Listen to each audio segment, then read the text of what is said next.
being in Romania has been beautiful. The people here feel very heart-centered.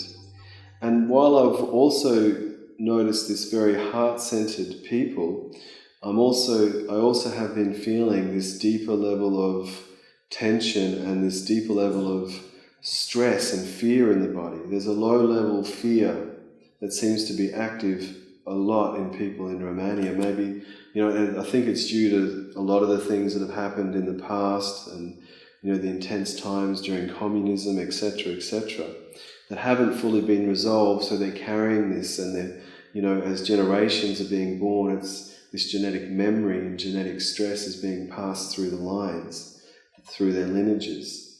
And so that's why I believe the next time I come to Romania that I'll be running a tantric body de-armoring retreat, because the tantric body de-armoring is designed to do exactly that, to release the tension of the body, which is the anchors to the past.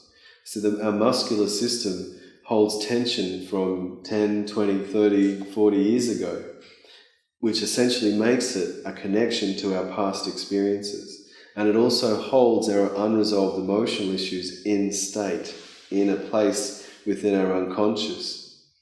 So by releasing the physical tension and supporting the people to feel and express their unresolved emotional issues while being present and loving and caring and nurturing, tantric body de-armoring can support people to then become more present time focused.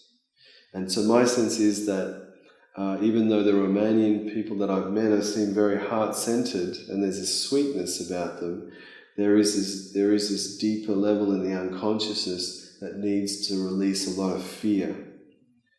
A lot of energy from that perspective needs to be let go of. So I'm really looking forward to coming back to Romania to run some events to support people if they want to move into that, that deeper expression of the fear, and therefore to be able to move into a place of presence. And in that place of presence, then we can start to practice the tantric things that I've been talking about as a way to raise our vibrational frequency, etc.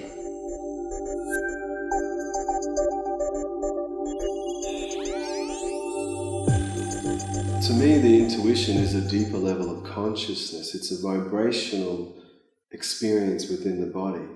See, most of us are using decisions and choices for our lives. And what happens when we use a decision or a choice is that we need to make comparisons and judgments. If I do this, this might happen with a projection, and then we'll use our past experiences as a way to try and understand or work out what's going to happen. Now for me, and what I see for a lot of other people, is that's really exhausting. Constantly trying to, predict the future based on past experiences. And so for me, it's much more gentle and much more energizing to be in a state of presence and patience and allow this vibrational expression to just start to arise within the body gently. Now to do that we need to have, as I said, patience, because the mind thinks that it knows. The mind thinks it knows the answers to everything and everybody. However, I'm very aware that my mind doesn't really know much. It knows how to open up a can of food and drive a car, but when it comes to living and when it comes to awakening to a higher level of experience, it knows nothing. So I notice the mind, I witness the mind, and then I sit in presence in my body. And if I surrender enough to that experience and unconditionally accept, unknowing, then something starts to arise, and that something is a sense of knowing, which then starts to guide me. So my intuition doesn't know about 5 years' time. It doesn't know about 2 years' time. It has a sense about what's happening next. Kind of like when you're driving a car in a country road and you've got your headlights on, you can see 100 meters, but then past that, there's just darkness. You can turn your high beam on and you can see a bit further, but there's still, past that certain point, is darkness. So I'm comfortable not knowing. And from that not knowing, a sense of knowing arises. But it's only in this moment, and then the next moment, and the next moment. And things unfold in a way that seems and feels very flowing and magical.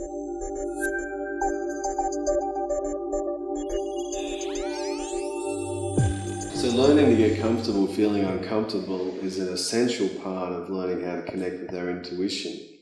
Because if we can't learn to get comfortable feeling our uncomfortable feelings and then learn how to love, care and nurture ourselves while we're feeling that way, it's going to be very difficult to stay present time focused.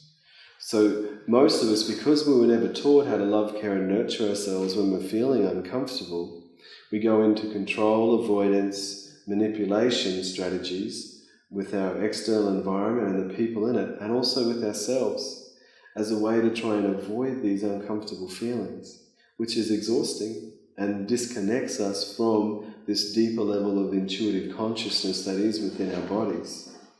So by learning to get comfortable with the uncomfortable feeling and loving, caring, nurturing ourselves, we learn to feel safe in this moment, regardless of what we're feeling. Because most of us are terrified of irrational fears. There isn't that many, realistic fears. Like if a lion walked into this room, that's a realistic fear. But if I'm afraid of being rejected by you right now, is that really a realistic fear? And often our bodies will behave in a way that it's like a life and death situation, when really it's not. So when we can stay present, breathe into the uncomfortability, love, care and nurture ourselves, then we can start to realize the true nature of this present moment. And then we can just relax. And then the vibrational expression starts to bubble to the surface again. And then that puts us into an altered state of consciousness, a higher vibrational state of consciousness. And it's in that state of consciousness that we start to live in what I call an extraordinary state of reality, where the trees look greener and the food tastes sweeter and everything in our lives starts to take on a different meaning. Everything happens for a purpose. We start to learn the lessons of our lives rather than continuing to relive them over and over again without a sense of hope. So learning to get comfortable feeling uncomfortable is the foundation stones of all of these spiritual principles that people are searching for, that people are striving for. But if we can't start to really love and nurture our emotional bodies, it's going to be very difficult. Some people try and emotionally bypass and go to spirituality by avoiding their emotional body, but it tends to become very volcanic then. We'll suppress and suppress and suppress until the pressure builds up and then it erupts in some way.